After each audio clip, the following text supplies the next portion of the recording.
Greetings, adventurer. Welcome to D20 Academy. I'm your host, Shallow Kaneshiro, and today is episode 11, the first Monster Monday, all about Mind Flayers.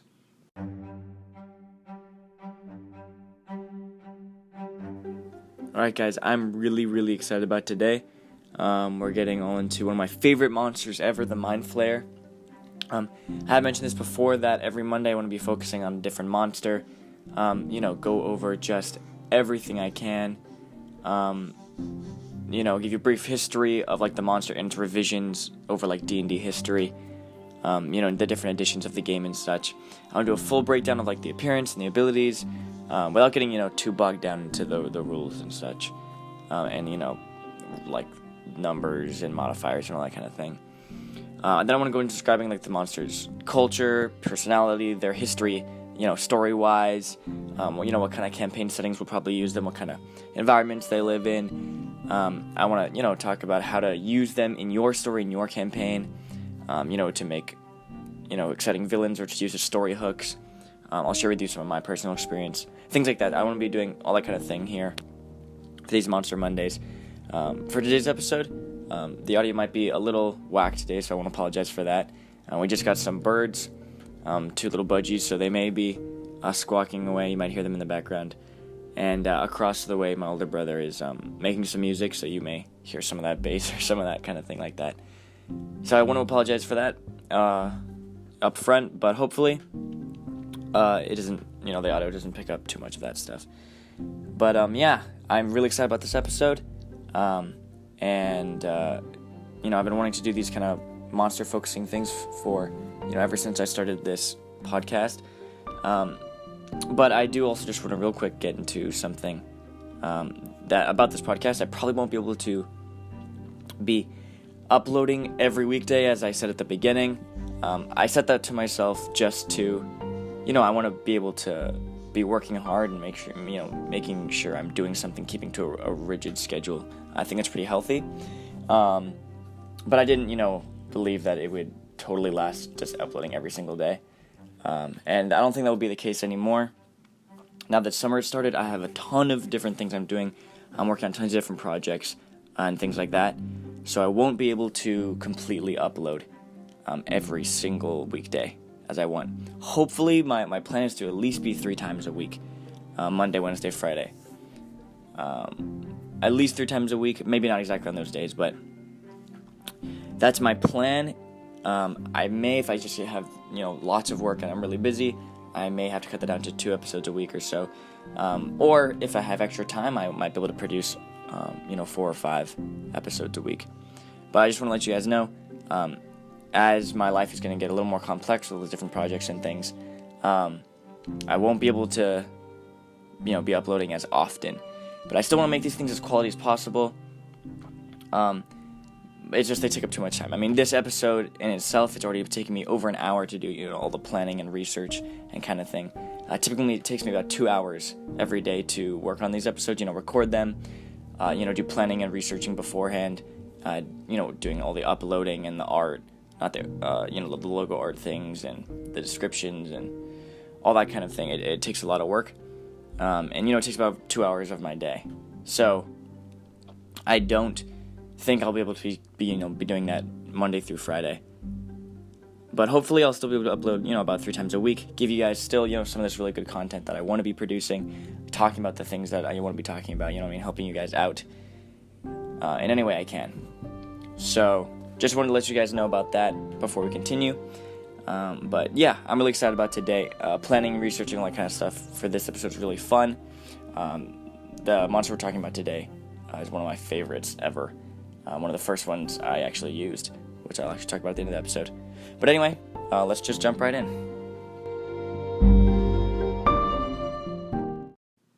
Alright, so let's just get into things here, guys. I'm really excited about today. It's probably going to be a long one, but a lot of good stuff. So let's just start with kind of the brief history, or the revisions of this monster through editions and such like that.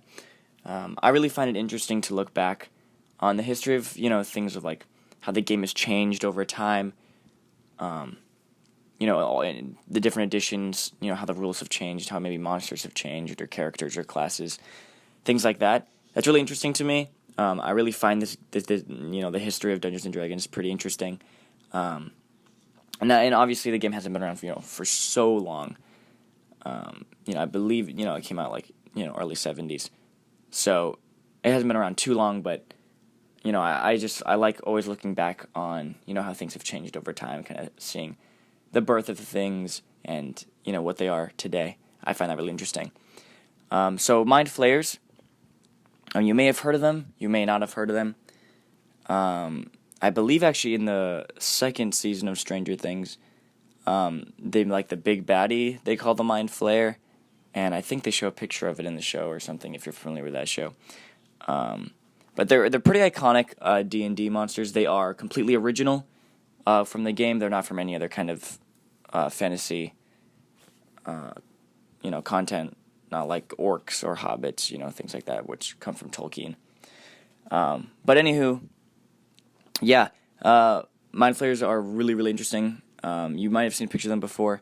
I'll get into what they look like in a second. But they were actually created in the mind of Gary Gygax. I've talked about him before. If you don't know who he is, he's the creator of Dungeons and Dragons.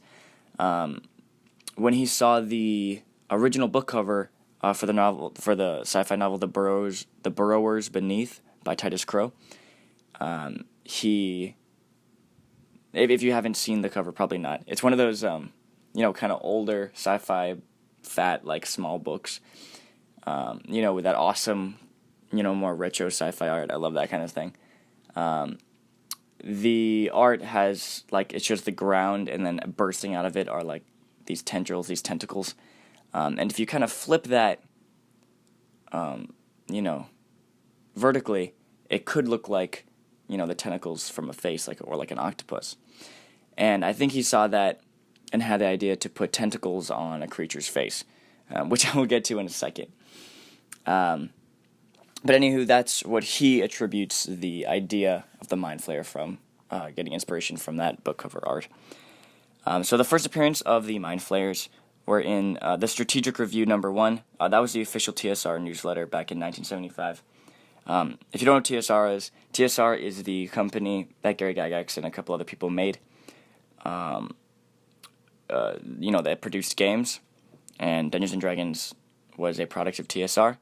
TSR does not exist anymore, and Dungeons and Dragons was bought by Wizards of the Coast, and they manage it now. But back when D&D was still managed by TSR, they had a weekly newsletter called the Strategic Review, and in the very first one, featured the Mind Flayers. And they were actually described very similar to how the creatures still are today. They actually have not changed much over history. I think just because they're just so cool, even from the start, they've been really, really interesting. And, not much changes have needed to be made. Anyway, they got an actual stat block in AD&D First Edition, Advanced Dungeons & Dragons First Edition Monster Manual back in 1977. And they appeared thereafter in every single Monster Manual, every edition.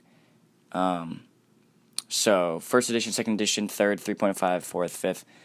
And actually, AD&D Second Edition also started to create variants of Mind Flayers, like variant Mind Flayers, a trend which still continues even in the 5th edition that we played today. And I will get more into the variants later on in this episode. But anywho, that's kind of a history of the Mind Flayers. They have been there from the very beginning, and they haven't actually changed much. But yeah, so I'll kind of get into a Mind Flayer if you're not completely sure what they are. So they are purple, blue, or gray-skinned humanoids. I'm not sure, I think they stand between 5 and 6 feet tall typically. So they look like humans, but they have kind of this mottled, slimy skin, this kind of purple, blue, or gray skin, and their head is kind of like an octopus. So, they're the top of their head is very kind of bulbous, like an octopus, and have 2 eyes where the eyes are. But then where the mouth is, it splits into 4 tentacles. And then underneath that, instead of a beak as a mouth, they have more of a mouth similar to that of a tapeworm. Circular, kind of ringed with teeth, like a lamprey. And Mind Flayers are really, really cool, really interesting. What they do is they feed off the brains of living creatures. They use their tentacles to hold in place and extract the brains of victims for consumption. Their eyes are white, completely white, and they can see perfectly in darkness and light. and they're kind of covered in mucus, slimy, and they're sunlight sensitive. Apart from their really cool, like interesting octopus head, they're which is pretty similar to a regular humanoid. They have 2 arms, 2 legs, fingers. They're a little more bony and skinny than, say, a human, but basically their physique is quite similar, except of course for their octopus head. Their creature type is aberration. Aberration is a really interesting creature type in D&D. It's very different from any other creature type, like monstrosities or elementals or celestials or fiends, right? Those are all things that are, pretty known in pop culture and, they're seen everywhere.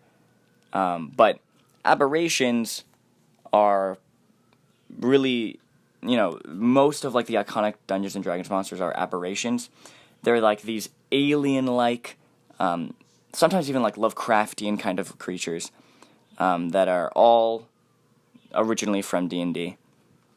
But an aberration is, some kind of like alien, foreign, Cthulhu kind of like creatures.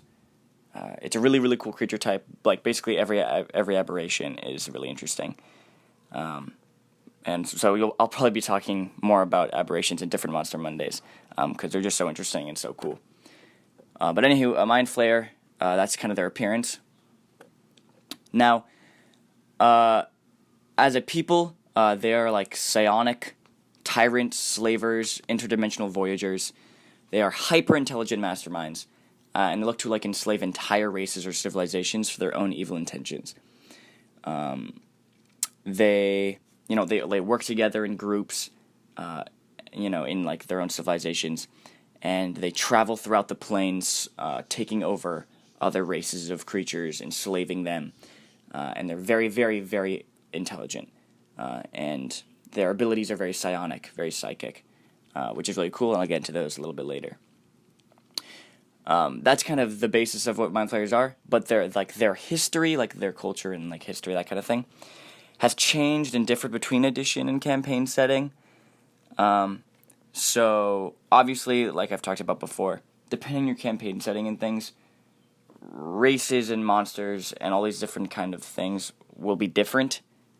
In maybe this world, elves all live underground, but in this other world that you might play in your campaign in, elves only live in the forest and things. You know what I mean? So same with Mind Flayers, same with basically everything. Depending on your campaign setting, they may have different origins, they may be a little different. But I'll give you kind of the history and stuff they provide in the 5th edition material, which is basically just for the Forgotten Realms campaign setting, but it's kind of basic enough that you can use them in really any campaign setting. So I'll give you the rundown of what they have written down in the 5th edition material, and then get into some of the other histories found in other editions and things like that. Okay, so long ago, the Illithids had this massive empire. They, enslaved hundreds of civilizations and races all over the multiverse. They travel the planes using astral ships called nautiloids, kind of these huge, tentacled, nautilus-looking creatures that they'd ride in and that could travel between the planes. And they just overtook, entire civilizations of people. They were by far the most dominant force among the inner planes. They also heavily relied on a slave race called the Gith for physical labor and sustenance. Like I mentioned before, and I'll get into a little bit later, how they, feed off of brains. And they're also not very physically able. They're quite bony and weak physically, so they require slaves and, thralls to be able to do some work for them. So they relied heavily on this particular race called the Gith, but eventually the Gith actually revolted and they overtook the Mind Flayers. Though it is not mentioned really how, it's kind of left up in the air if maybe the Mind Flayers just kind of got, too relaxed and let their guard down, or maybe the Gith had some sort of secret plan or secret weapon. Anywho, the Gith revolted against and overtook the Mind Flayers, and in the course of a year, just completely obliterated all the Mind Flayers' monuments, everything they'd built, hunted down all the colonies of Mind Flayers. The Gith, I may actually get into them in a future Monster Monday. They're really, really interesting. They actually have split into 2 different factions, the Githyanki and the Gith Zerai. But anywho, they spent their time hunting down what remains of Illithid civilization and destroying it, and they're still doing it to this day. So these once great masterminds, these once great mind flayers, were made fugitives, just like that in the blink of an eye. And so nowadays, like when you're playing your campaign, they are now very rare to find, and they hide themselves away in the deepest caverns of the Underdark. So in 5th edition, that's kind of the history that's been given to them in the different books that they've released. But they have had all different kinds of origins and things from other editions and campaign settings. So, if you kind of want to play off of these in your campaign, I think some of these are really cool. In the 2nd and 4th edition of the game, the Illithids originate... Oh, Illithid, I don't know if I've mentioned this before. The Illithids is like the scientific name of the Mind Flayer in the game.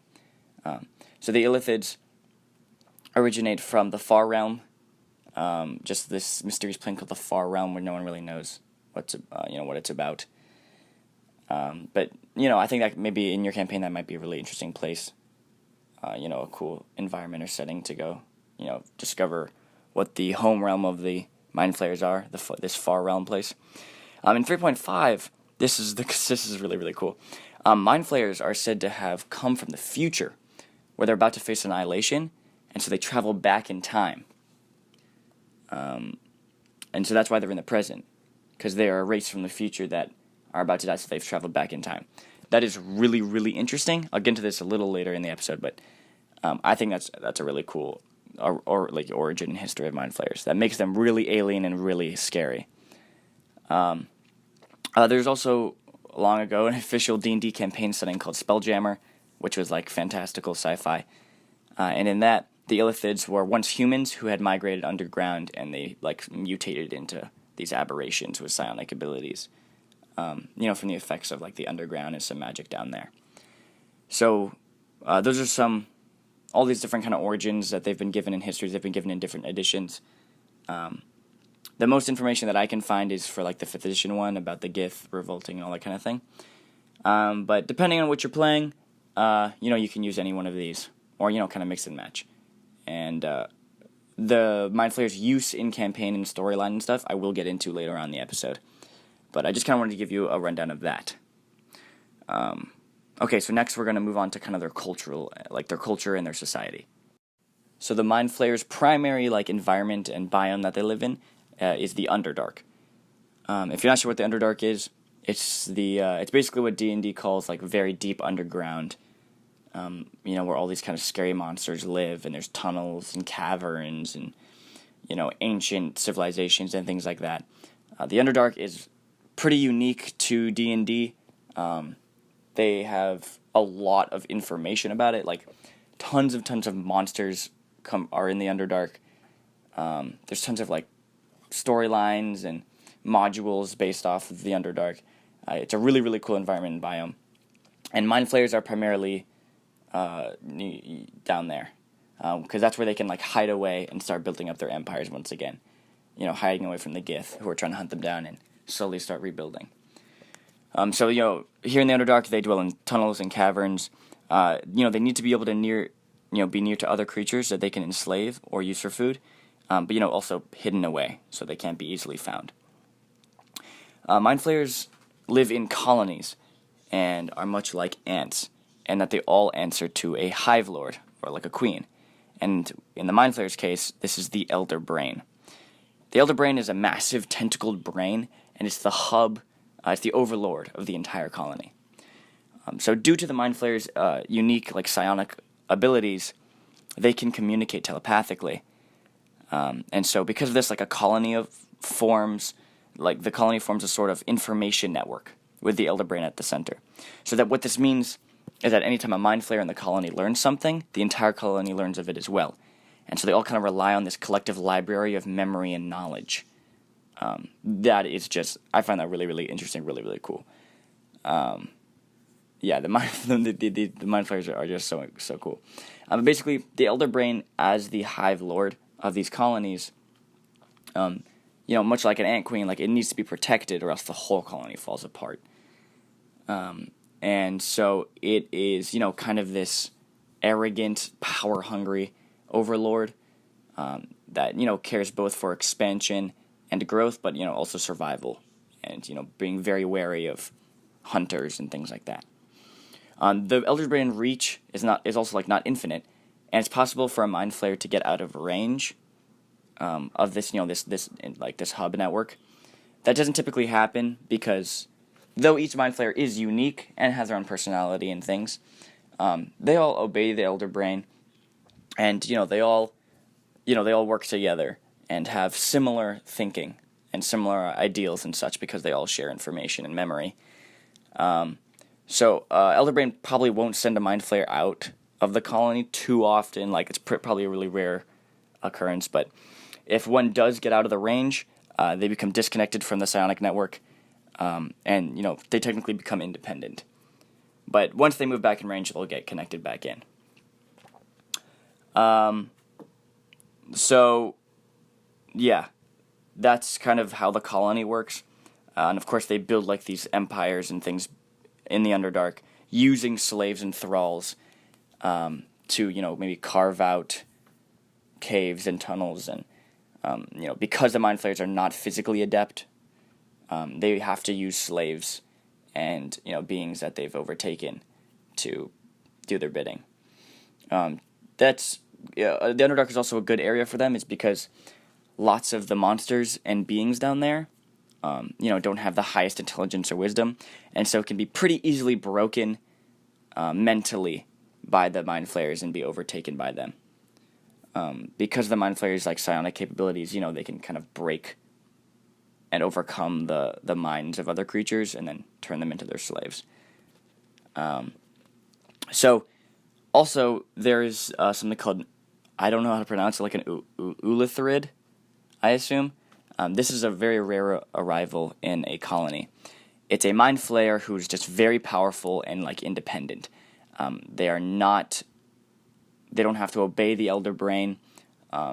They grow up very powerful already, innately strong and independent. And there's kind of rival power between this Ulithrid and the Elder Brain can cause some tension and aggression. But typically there is no infighting.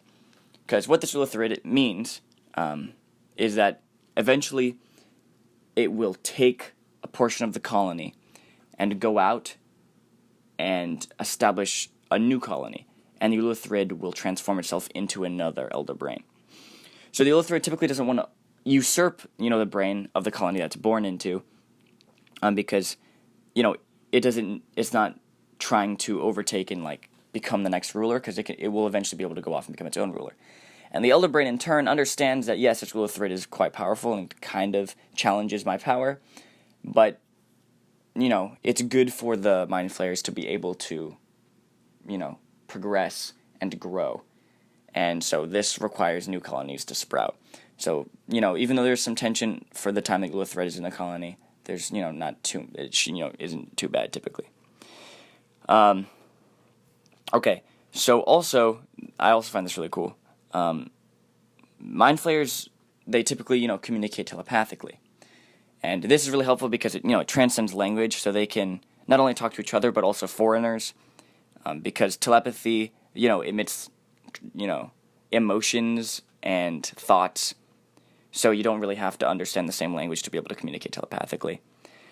So they can, all Mind Flayers can communicate telepathically, and they have, all that information and stuff is also stored in the Elder Brain. So all the history, everything that they've learned in that colony is stored in the Elder Brain.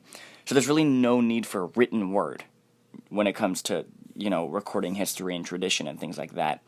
And there's really no need for a certain language to be produced because they can just all communicate telepathically anyway, and there's no need for a language in that case. However, they do have a written language of sorts called Quailith. And it's a psionic inscription of thoughts and ideas imprinted onto non-living matter by the creature's tentacles. So they'll transmit a thought or emotion or message through their tentacles and imprint it onto non-magical, non-living matter, like stone or something like that. And any other Illithid who comes by and touches the area with their tentacles can receive the message written there. And any other races, any other creature who isn't a Mind Flayer, if they discover these Quailith inscriptions, though they can't decipher the cryptic language, no one's been able to, decipher this language, touching it can give them a sort of mood or feel of what the message is about, because it's, made of psionic energy. But this, it's very hard for other races to find Quailith because it's imperceptible. You can't see it on the surface. But Mind Flayers can sense it and then move over to it and, gain the message from their tentacles. But other races can't see it. It's not, obviously inscribed on any other surface. So it's pretty rare to, find one, to come across one. And also, this language, it can get ruined. The message can get skewed and destroyed if the matter, the surface it's on, is destroyed or ruined. So yeah, that's something that's really cool. I really think that's a really interesting idea. Really creative. I love this Quailith language thing. I think it's really interesting. Anyway, so they do reproduce kind of in an interesting way. So the reproduction process of Mind Flayers is called seromorphosis. So in a colony, there will be a breeding pool, and Mind Flayers lay eggs into this breeding pool, which hatch into these tadpole creatures. They look kind of like tentacled tadpoles with that big ring of teeth.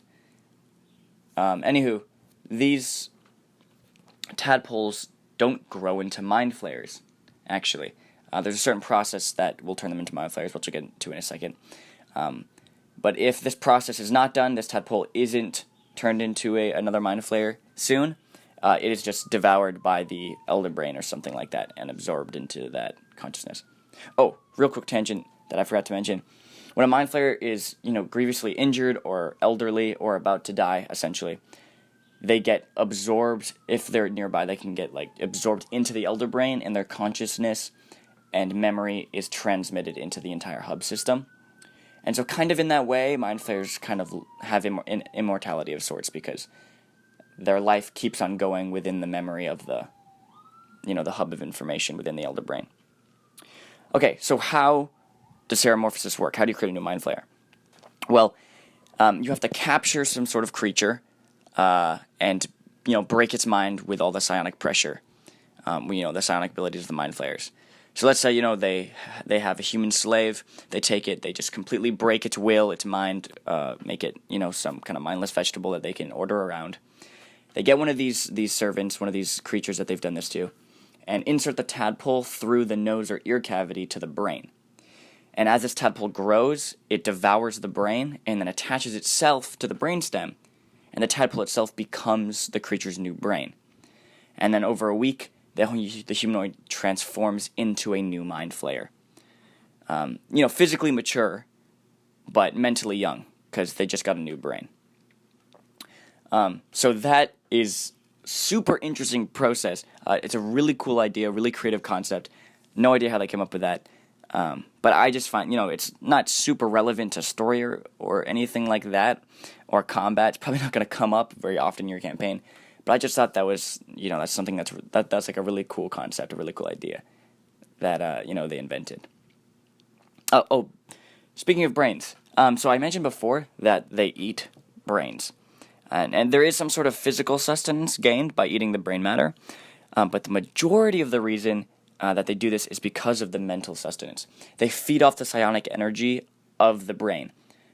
There's a lot of mental activity that occurs right before a creature's brain is consumed, right in the last moments of life, and they kind of feed off of this energy, this psionic energy. And I think that's really interesting too. They gain sustenance from intellect and from activity in the mind rather than actual physical substance. The kinds of creature they eat and the level of intelligence of the creatures they consume doesn't really change the level of intelligence in a colony.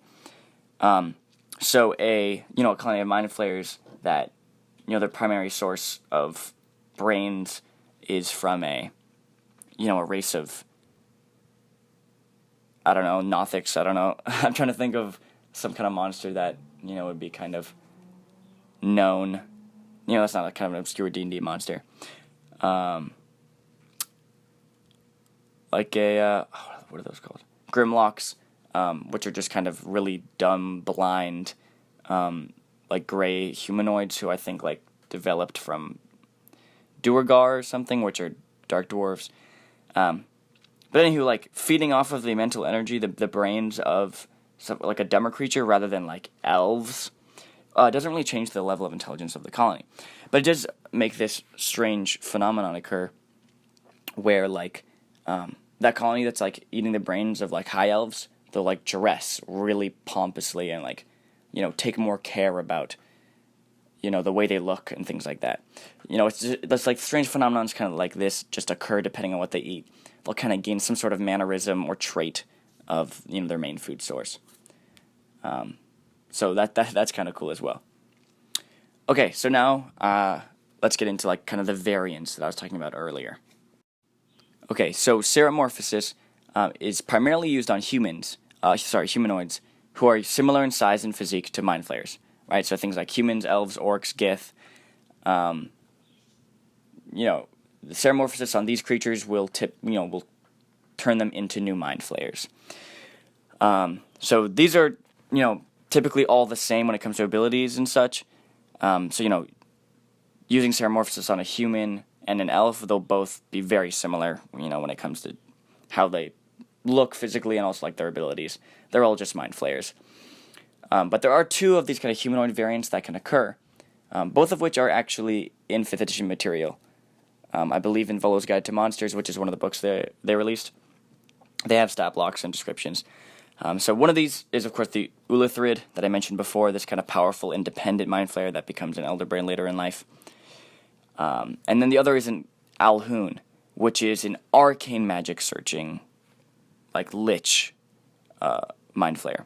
So Mind Flayers, they're like all their magic and kind of magic in a sense, like their magical abilities come from their psionic power, and they despise divine magic. So like divine magic, and they are kind of torn when it comes to, like, arcane magic, right? So divine magic is power gifted to you by, like, gods or deities or faith, right? So that's, like, the kind of magic that clerics, paladins, things like that use. Whereas arcane magic is that is learned, like a wizard, right, with spell books. So Mind Flayers don't really like either divine or arcane magic. Anyone who kind of, like, practices them is kind of looked down upon in society or killed, because they just rely on, like, the psionic spellcasting they have. But an Alhun is a Mind Flayer who has delved deep into arcane magic research. So they are very powerful spellcasters, and they've even, like, turned themselves into a lich of sorts. If you're not sure what a lich is, I guarantee you it will come up in a Monster Monday soon. They're very, very iconic. It's basically like a very powerful undead wizard. So that's kind of what an Alhun is. They are usually also, like, outcast by society because, searching for arcane magic and things like that is forbidden, or looked down upon. So Alhuns are pretty rare and will not be found inside a colony. But those are the two kind of humanoid variants of Mind Flayers, other than just the basic Mind Flayer, that can be found. But there are even more variants, because that's what happens when you ask the question, what if seromorphosis is used on something that's not a humanoid, right? Some kind of different monsters. And that creates new creatures altogether. There are tons of these creatures that have been featured in different monster manuals and such over editions. Really, really interesting, concept. And of course, if you, can't find any stat blocks or whatever, but, like, you find a monster that you really love, and you're like, okay, what if seromorphosis was was used on this creature? What would it turn into? That can be really cool. You can make your own monster that way. But in 5th edition, there are only 2 different kind of variants of these kind of creatures that have been given stat blocks. So one of them is called a Mind Witness. So this is what happens when you perform seromorphosis on a beholder. I 100% guarantee you I'll be going into beholders on a Monster Monday sometime soon. Beholders are very iconic D&D monsters. But if you don't know what they are, that's totally fine. But a Mind Witness is basically like a illithid version of a beholder. The other kind of creature variant is called a Neothalid. Not sure how to pronounce that, but this is not actually a variant that's used from seromorphosis on a different creature. But it actually occurs rarely when a colony is torn apart because the Elder Brain has been destroyed or killed. The colony goes into collapse. And in the breeding pool, where all these tadpoles live. Typically they're either taken from the pool and inserted into another creature in Ceramorphosis to produce another Mind Flayer, or they're eaten by the Elder Brain.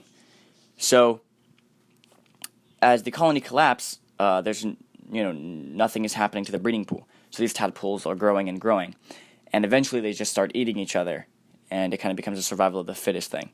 And the last surviving tadpole becomes a neothelid, like a massive, serpentine kind of creature with tentacles and that circular, toothed maw.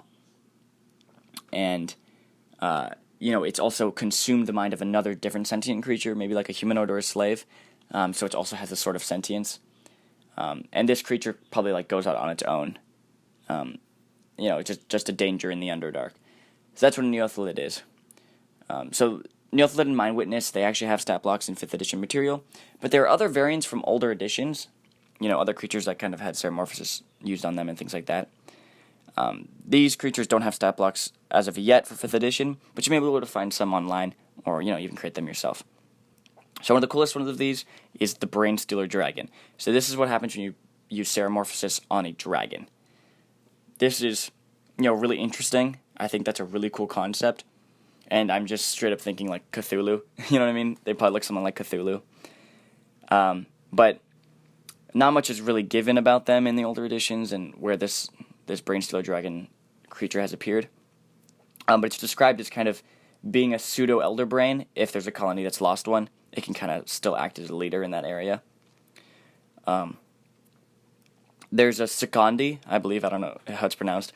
That's when you do Ceramorphosis on a lizard folk. A lizard folk is basically just like a lizard humanoid creature. They're kind of a tribal race of monsters. And Secondi, if you use Ceramorphosis on a lizard folk, they can kind of become these Mind Flayers who are much more stocky, physically strong, and things like that.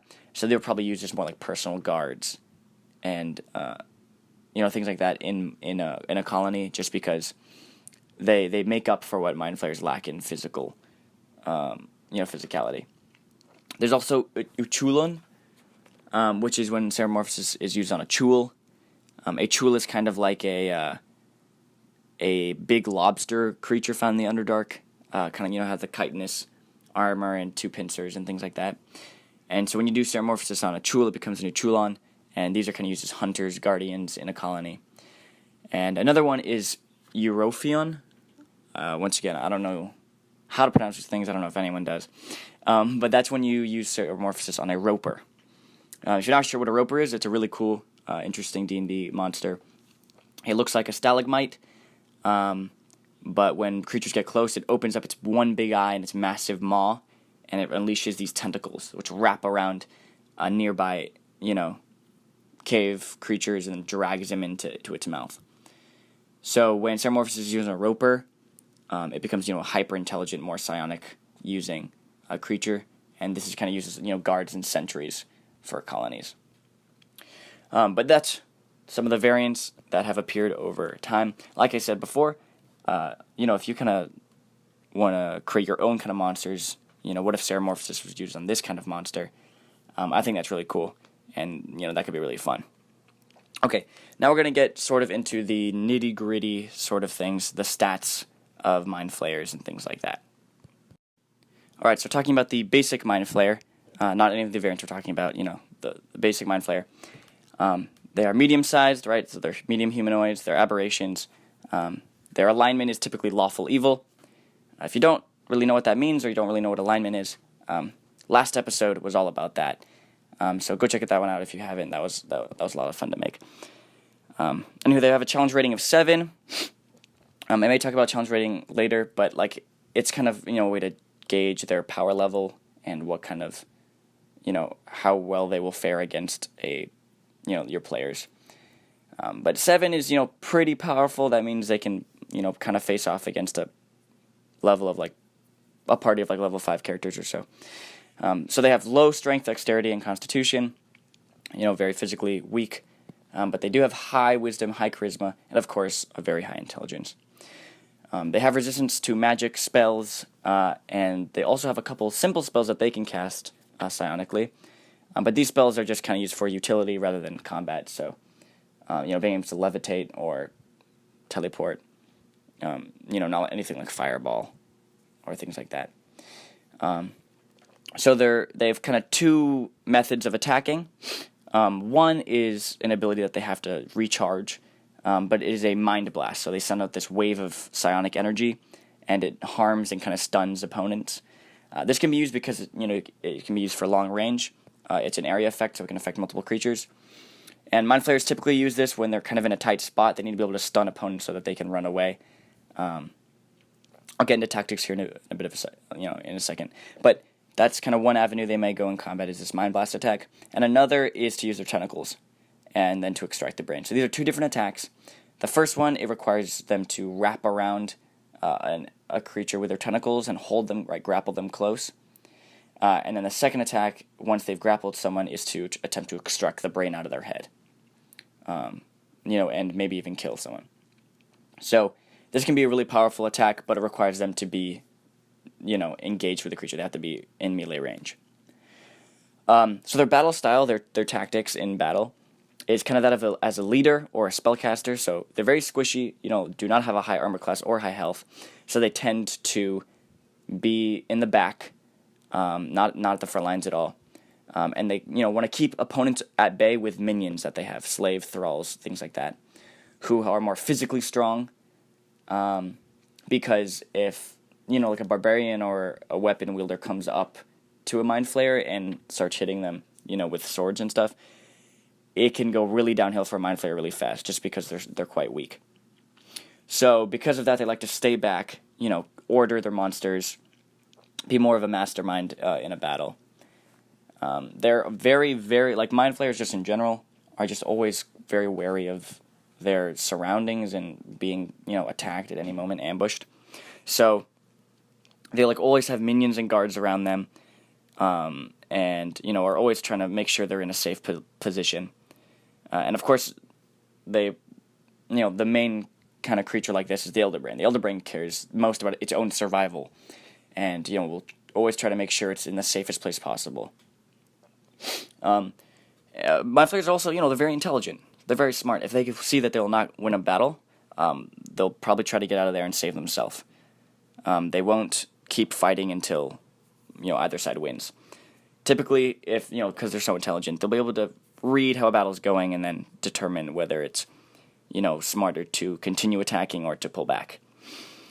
So they won't usually risk their life in a situation, unless, of course, it is to save the Elder Brain. But that's kind of some basic stats and, things. I don't want to get into, the nitty-gritty of the numbers and their stat block. If you want to see it, you can go find it in a monster manual. But that's kind of the basic stats of a Mind Flayer. So we can just jump into the next, the final part of this episode, which is how to use these things in your story, in your campaign. So let's just get right into that. Alright, so because I don't want this episode to go way too long, and also because I recorded my phone and it's losing battery pretty quickly, I'm not going to go too long or too detailed on this. But I do want to talk about, the use of Mind Flayers in your campaign and how you can use them in your story. Okay, so the number one thing I want to talk about first off is using them as BBEGs. If you don't know what a BBEG is, it stands for Big Bad Evil Guy, which means in stories, right, or if you're playing D&D in your campaign, the main villain, right, the villain who is in there for the whole campaign, the main monster, the main person you're trying to defeat. Most campaigns have a BBEG. Mind Flayers make perfect BBEGs. They are built for that. Because they are masterminds, they're very intelligent, they're very cunning, they build kind of empires, they build protection, they have minions that maybe the party will face off in the earlier levels, and it will take a while for the party to maybe even come up, and meet this BBEG, this Mind Flayer villain, face to face, just because the Mind Flayer is so powerful and can build this protection have all these minions and things like that. Just they are perfect. Like, they're very smart because they're more lawful. Like, they're lawful evil. They have like methodical strategies and stuff of like overtaking the innocent and enslaving people, and they just make the perfect villain. Whether or not it's a single like Mind Flayer, or the Elder Brain itself, the Mind Flayers, just their whole concept, like them, the colony, the Elder Brain, they just make perfect like main villains. I think there's a ton of things you can do with them as the main villains of a campaign. Whether it be like they're starting to take over the world, they're starting to expand their reach, gain slaves, things like that, and the party has to fight back against them. Go and defeat the Elder Brain and destroy the entire army.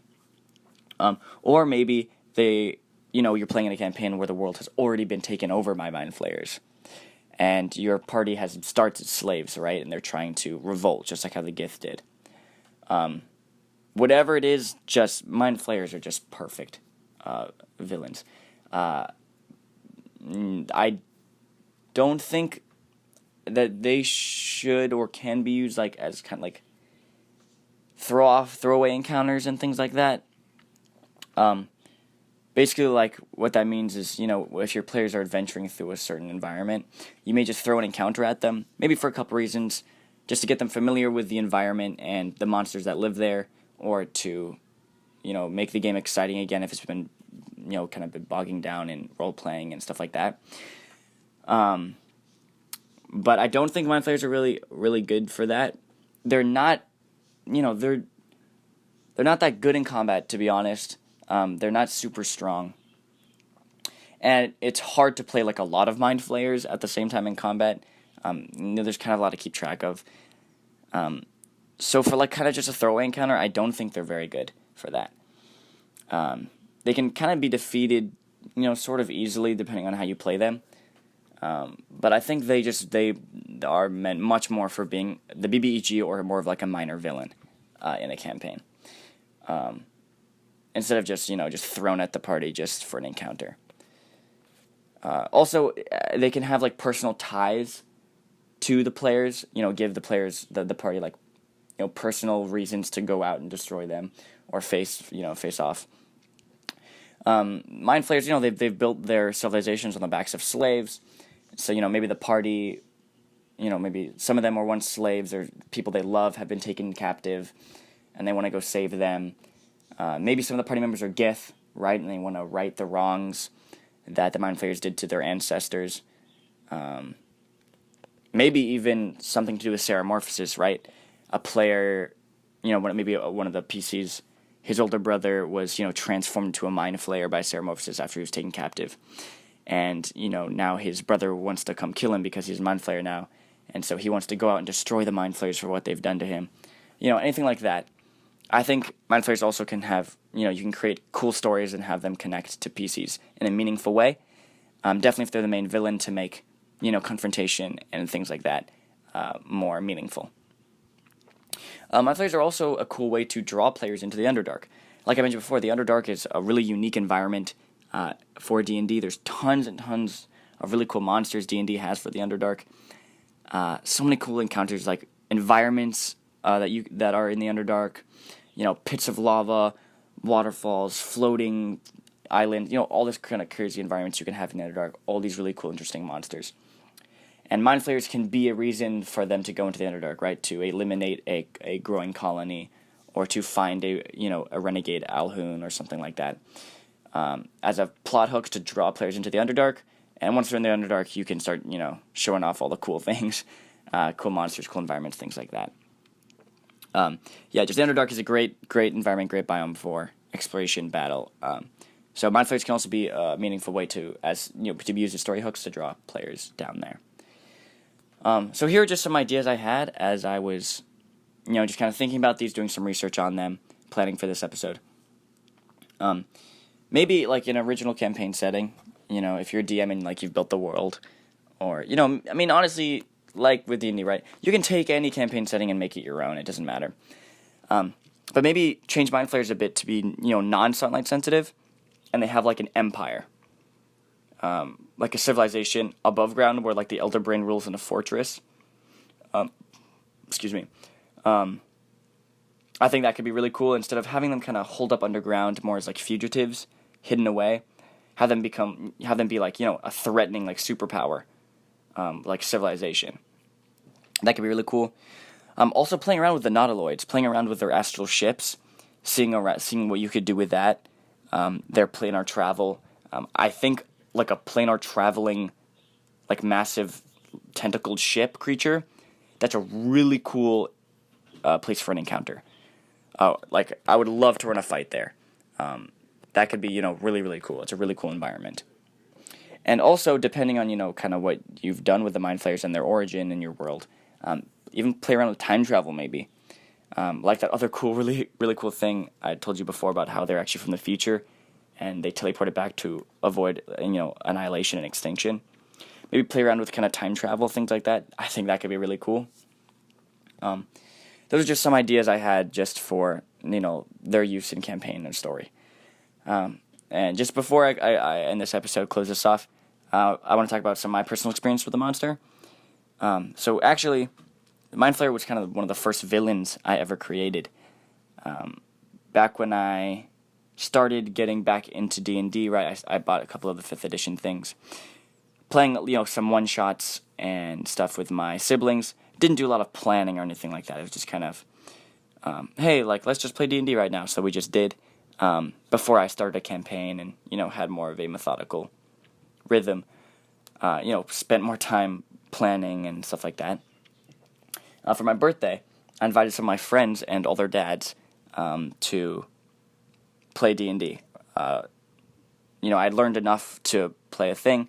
I spent a couple hours planning for this little one-shot, and the kind of leading villain in this was a Mind Flayer, and they were kind of the mastermind of this dungeon that the players were going through. So that was just purely because I was flipping through the monster manual and I saw a Mind Flayer and I'm like, that looks really, really cool. They're, you know, the description of what they have in the monster manual sounds really awesome. I want to use them. And honestly, that's like a great way to just, you know, really discover some monsters or create some really cool memories. You know, just get inspired. Look around in the monster manual. Look around in the player's handbook. See some art that might inspire you, or read some sort of little tidbit of information that gives you an idea, and just go off of that. So he was kind of like, a Mind Flayer was like the main villain of this little one-shot I ran. And I didn't really use them again until about halfway through the campaign that I'm running now. That's kind of coming to a close. We've been playing for 2.5 years. There was an encounter kind of at the edge between the Underdark and the surface. And the party was fighting off an army of dark dwarves who were all being controlled by like a squadron of Mind Flayers. So they had to go kill the Mind Flayers so that the entire army would stop. Kind of like how the Elder Brain controls the colony of Mind Flayers. But this is more of just kind of a throwaway encounter. Like how I mentioned not to use them. Like how to not use them earlier. So it didn't really have a lot of meaning in the story, actually. The Mind Flayers didn't do much. They just kind of fought against them. Whatever. I mean, it was kind of an interesting battle, but nothing really happened. It's not memorable. So having the Mind Flayers in that instance just didn't really add anything to it. That's the only time I've used them in my main campaign that I'm playing right now. Which is a little sad. I kind of regret that because I think they're a really cool monster and I could have used them, you know, a little more in that campaign. But anywho, that's really all the personal experience I have. I mean, obviously, I know a lot about them. You know, I did a lot of research before this episode. And I really do want to explore more. I really, really find them really interesting. You know, they're one of the first D&D monsters I found intriguing, that I found cool, and I would love to use them more in the future. You know, maybe even use them as the BBEG, like I said, use them as the main villains.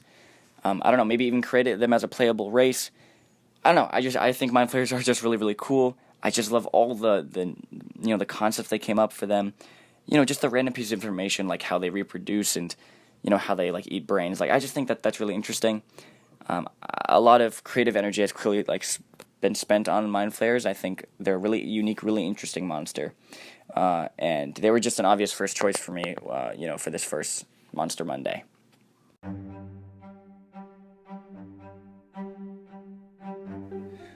Okay, guys, that brings us to the end of today's episode. That was kind of a long one. There's a lot to get into there, but hopefully I inspired you. Hopefully you learned something. I really like these Monster Monday things. I had a lot of fun, researching about this and planning for this episode.